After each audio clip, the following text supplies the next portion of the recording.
Inġbarna flimkien il-lejla biex naqilbu paġna u nkomplu naqraw il-ktieb biex nagħmlu pass ieħor fil-mixja tagħna tal-fidi. Din il-mixja ma tiddependix biss mill-Arċipriet minn Fader Kristof, ma tiddependix biss mis-saċerdoti tal-parroċċa, lanqas mis-saċerdoti l-oħra tad-djoċesi li hawn jakkumpanjaw lil Fader Kristof f'dan il-mument għażiż, imma jiddependi minna l-koll. B'mod speċjali minnkom poplu għażiż ta' dan ir-raħal dedikat lil Pietru u lil Pawlu, iż-żewġ nirien, iż-żewġ tidwal kbar tal-Knisja. Il-qari tal-lum, mod speċjali l-Vanġelu, jagħti direzzjoni ċara għażiż Arċipriet ta' dak li għandek tagħmel b'mod prattiku fil-missjoni tiegħek. Direzzjoni ċara daqs il-kristall. U timmaġinawx li dan il-Vanġelu għażlu l-Arċipriet jew għażiltu jien jew min qiegħed jieħu ħsieb iċ-ċerimonja, le. Dan il-qari tal-Vanġelu tal-lum tażlu għalina l-istess Knisja u għall-qari li jmiss il-Vanġelu tal-ħadd. U nixtieq nibda b'mistoqsija. X'taħ fastidju Ġwanni biex imur fuq Ġesu u jgħidlu ismaw da qiegħed jagħmel il-mirakli imma mhux wieħed minnha. X'taħsbu li taħ fastidju lil Ġwanni? X'kienet il-problema ta' Ġwanni? X'taħsbu li kienet? Hawn xi ħadd tiġih xi ħaġa f'rasu?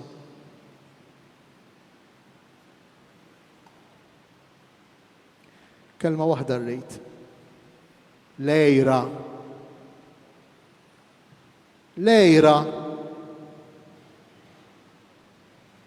Għax għamilha hu ma għamiltix jien. Lejra. U x'inhi lejra? Meta jien sfortunatament ma napprezzax biżżejjed dak li jien u dak li nagħmel. U ta' ħadd ieħor naraħ ikbar isbaħ waħjar, jew għar u għar, jien noqgħod bikwieti ma nagħmel xejn.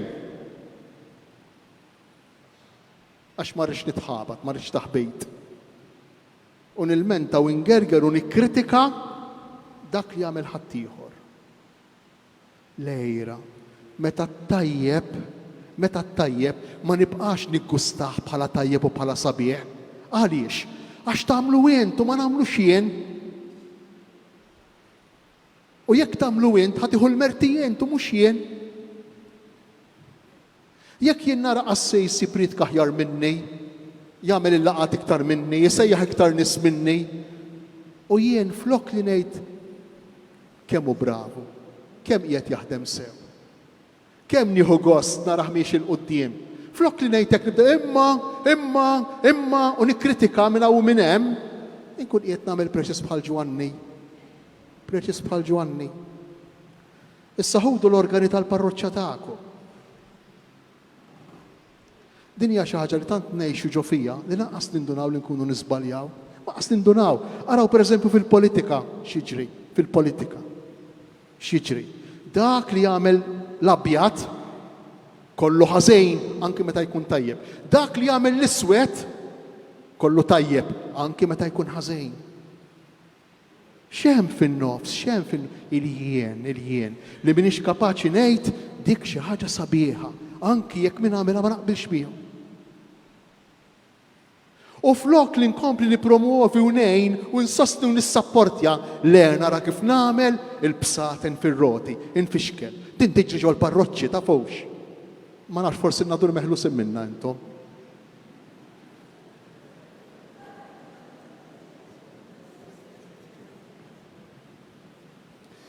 U allura dan huwa wieħed mix-xogħlijiet ta' Fader Kristof u din il-Fader Kristof seġġelu dbati. Seġġelu jbati biex ma ngħidx għodu attenti intom biex ma ġġeluhx jibati. Għax is-saċerdot irid ifittex it-tajjeb is-sabiħ u ma jridx joqgħod jiġi jisma' lil dik u lill-oħra, isma' Għax dik l-xkupa ma poġġitix f'posta mbagħad wara li natfet u s-Santa Marija jekk sibta l-xkupa mur naddaf u mur ġbor għamela f'post. Nibdew nfetqu. Għaliex, għax l-iktar importanti ma jibqax li nagħmlu t-tajjeb is-sabiħ. Li nimxu wara Ġesu, mhux dak le, imma li jista' jkun hemm il-jien, jidher ħafna il-jien. U din hija battalja, hija ġlieda. Li rrid nagħmel jien kull wieħed u kull waħda minna. Ara taħsbu li jien meħlus minna ta' kollha kemm aħna qegħdin fija. Għalhekk il-Vanġelu ta' veru. U allura Fader Kristof waħda mill-missjonijiet il-kbar tiegħek li tippriedka l-komunjoni. Il-komunjoni. L-għaqda. Ħajkun hemm diversi għaqdiet fil-parroċċja mela le, però ikunu jittradixxu l-isem tagħhom ta' għaqda. Għaqda tal-armara, għaqda tan-nara, għaqda tal-festa, għaqda ma nafx ta' xiex, għaqda tal-azzjoni kattolika. Ikunu jittradixxu l-kelma għaqda jekk imbagħad bejniethom u ma ħolqalaw u ħolqalem u ħolqalin mhumiex katina. U biex tkun katina trid ġlieda sforz. U intom għandkom eżempju. Pietru u Pawlu. Eżempju kbejn, f'Pietru u Pawlu, daw kienu tnejn. Ftejtu mal-parroċċi li għandhom żewġ patruni, tnejn. U dawn it-tnejn, għalfejn tnejn? Għax jurukom il-komunjoni, jurukom l-għaqda, jurukom il-bżonn li jkun hemm il-ftehim. U l-ftehim ma jiġix waħdu. Ara kemm huwa attwali l-Vanġelu, dal-istess diskors għamlu Pawlu f'waħda mill-littri tiegħu. Min jgħid li jiena ta' Pawlu, min jgħid li jiena ta' dak, min jgħid li jiena tal-ieħor, ta' Apollo, ta' Pietru, u Pawlu għalilhom Alla u li kabbar. U jekk hemm il-ġejt, jekk hemm it-tajjeb, hemm l-Ispirtu ta' Alla li rridu nirrispettaw. U rridu niġġieldu nitħabtu, ta' veru nitħabtu, ta' veru. Mhux issa kif noħorġu minn hawn ninsew u nerġgħu nibdew nfetqu. Ta' veru rridu nitħabtu bħala nsara u ngħidu isma'. Din hija ġlieda li rrid nagħmel kontra tiegħi nnifsi li jittajjeb u iktar importanti milli jekk nagħmlu xjien jew le. Anki jekk jagħmlu ħadd ieħor, jibqa' tajjeb, jibqa' sabiħ. Allura din l-ewwel missjoni tiegħek, Fader Kristof. It-tieni missjoni hija tagħkom din. Min jagħti tazza ilma lil dawk li jippritkaw il-Vanġelu f'ismi se jirċievi għal mid-darba. X'jiġifieri tagħti tazza ilma? Fader Kristof u s-saċerdotja tal-parroċċa għandhom bżonn il-kollaborazzjoni ta' kulħadd. Għalhekk Ġesu jitkellem minn tazza ilma. Tazza ilma u ġew, kulħadd kapaċi jagħtiha, hekk jew le. Kulħadd kapaċi jmur jimla tazza ilma u jagħtiha. Għax kulħadd għandu x'jagħti, kulħadd jista' jagħti semu. M'hemmx raj mingħajr merħla. Ministru bla portafol. M'hemmx merħla mingħajr raj, m'hemmx. Imma flimkien, raj u merħla ma' xulxejn. Smajni it-tieni qari. Kull wieħed u kull waħda minnkom għandu t-tazza tal-ilma partikolari speċifika tiegħu x'joffri, x'jagħti, li jekk ma tagħtihiex int fil-parroċċa ma jtix liħor, però rridu nagħtuha fl-ispirtu ta' dak li għadna kif qedna ta'. U għaw il-ġlieda, fl-ispirtu ta' dak li għadna kif semmejna, sempliċiment bħala għaddej, issa jekk ġejt rikonoxxut, ma ġejt rikonoxxut, qalu lejxu, ma qalu lejxu, ħallewni bar. Kemm ftieta u problemi li m'għandhom x'jaqsmu xejn ma dak li jixtieq il-mulej Ġesu minna. Allura hawnhekk hija sejħa l-kollaborazzjoni ta' kulħadd. Ara kemm qegħdin nies hawnhekk. Qegħdin ħafna nies illejla hawn. Hekk xena sabiħa, intom xtarawin qed nara minn hawn fuq. Tassew sabiħa. Hekk din il-familja, din il-komunità li qiegħda tagħmel dan il-pass ieħor fil-mixja tagħha. Kieku llejla, kull wieħed u kull waħda minna li hawn hawnhekk ngħidu isma' kif nista' ngħin jien fil-parroċċa. Mhux billi noħloq fejn naf jien grupp ieħor tal-armar ta' dak ukoll jgħin, però dak jgħin il-kultura mhux sejn il-ħidma pastorali tal-arċipriet. Nejn billi inpoġġi li l-nifsi għad-dispożizzjoni ta' min qiegħed imexxi, mhux jikmanda jmexxi, imexxi jiġifieri jimxi quddiem.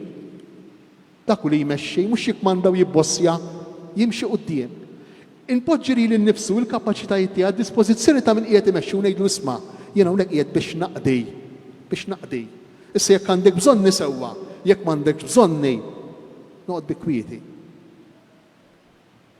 Imma kemm tkun ħaġa sabiħa li kieku kollha kemm aħna npoġġu għad-dispożizzjoni ta' Fader Kristof il-kapaċitajiet tagħna. B'sens ta' qadi ngħidilkom illi ma jkunx awwisa fil-Knisja n-nies. Hekk ngħidilkom. Ħasra veru il-missjoni, l-appostolat u xi ħaġa verament komplessa u kbira, xi ħaġa tgħallem u xi ħaġa sempliċi. Ta' relazzjonijiet, titkellem ma' dak, titkellem ma' dejk, titkellem ma' liħor, titkellem ma' l-oħra. Tistieden lil dak kelma sabiħa lil dak kelma tajba lil ieħor. Dan hu l-appostolat. Dan hu l-mod kif timxi l-fidi. U allura it-tieni biċċa xogħol li jitlob il-Vanġelu li jitlob għalilkom li tagħtu tazza ilma. It-tielet biċċa xogħol u l-aħħar waħda li jitlob il-Vanġelu. Il-parroċċa mhix azzjenda, mhix kumpanija. Il-parroċċa mhix VO, mhix għaqda ta' volontarjat. Il-parroċċa mhix fondazzjoni. Il-parroċċa m'għandix f'moħħha l-iskop li tagħmel il-flus. Il-parroċċa m'għandix l-iskop li tkun l-aqwa u l-aħjar. Tinsewx l-ewwel biċċa tal-Vanġelu, L-ewwel biċċa tal-Vanġelu, l-aqwa u l-aħjar. L-aqwa u l-aħjar għax hemm miljien, il-pride, is-supervja personali, le. Il-parroċċa mhux dak l-iskop tagħha, il-parroċċa hi l-iskop tagħha li timxi wara Ġesu. Bil-kappillan fuq quddiem net li jimxi wara Ġesu. U jekk tridu timxu wara Ġesu, li l-kappillan tagħkom, l-arċiprit tagħkom tridu tħalluh jagħtikom direzzjoni. Tridu tħalluh skont Ġesu, jgħidilkom skont Ġesu, fl-għajnejn ta' Ġesu x'inhu tajjeb u x'inhu ħażin. Il-parti tal-aħħar tal-Vanġelu niftakruha. Aqta' jdejk, aqta' saqajk, aqla' għajnejk biex ma tagħmilx il-ħażin. Qed ngħixu f'dinja fejn kulħadd jagħti l-permess lilu nnifsu li jagħmel li jrid. Imbagħad mhux hekk. Il-konsegwenzi ngħixuhom kollha kemm aħna. Inkwiet, dwejjaq, stress, depressjoni. Ma kulħadd jagħmel li jrid sadattant. Għax m'għandniex direzzjoni, m'għandniex direzzjoni. Ħalluh lill-arċipriet jagħtikom direzzjoni flimkien mas-saċerdoti sħabu. Aċċettaw għad-direzzjoni li jagħtikom. Mhux bħala sottomissjoni sempliċement umana, le. Imma bħala qatt ta' smieħ, qatt ta' ubbidjenza lejn il-kelma tal-Alla. Il-kelma ubbidjenza hija magħmula minn żewġ kelmiet, awdire, mismieħ. Għana ngħiduha, isma' minni, obdini, isma' minni. Imma għalfejn biex imexxi biex ikun il-kmand serħu raskom li l-Fader Kristof nafu ftit. Żgur li m'għandux moħħu li jikmanda li jibbossja, żgur li mhux it-tejp. Assolutament mhux it-tejp. Però ħalluh jagħtikom direzzjoni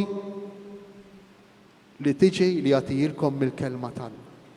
Mhux il-kelma tiegħu, il-kelma tal-Alla. Ħalluh jgħinkom toqorbu lejn Ġesu. U meta noqorbu lejn Ġesu jkun jaqbel lilna. Ma ninsewx li fil-Vanġelu qabel ma Ġesu jgħid aqta' idek, aqta' saqajk, aqla' għajnejk, jgħid kelma interessanti ħafna. Ikun jaqbillek. Min jaqbel lilek. Ikun jaqbillek jekk. Ikun jaqbillek jaqbel lilek. Jaqbel lili, jaqbel lilna. Illi nimxu skont il-kelma ta' Ġesu. Il-mulej jagħtikom li f'dan il-pass ġdejt li qegħdin tkomplu għax ilkom li bdejtuh ma' Fader Kristof, toqorbu ftit iktar lejh fuq l-eżempju tal-qaddisejn il-kbar tagħkom. Pietru u Pawlu.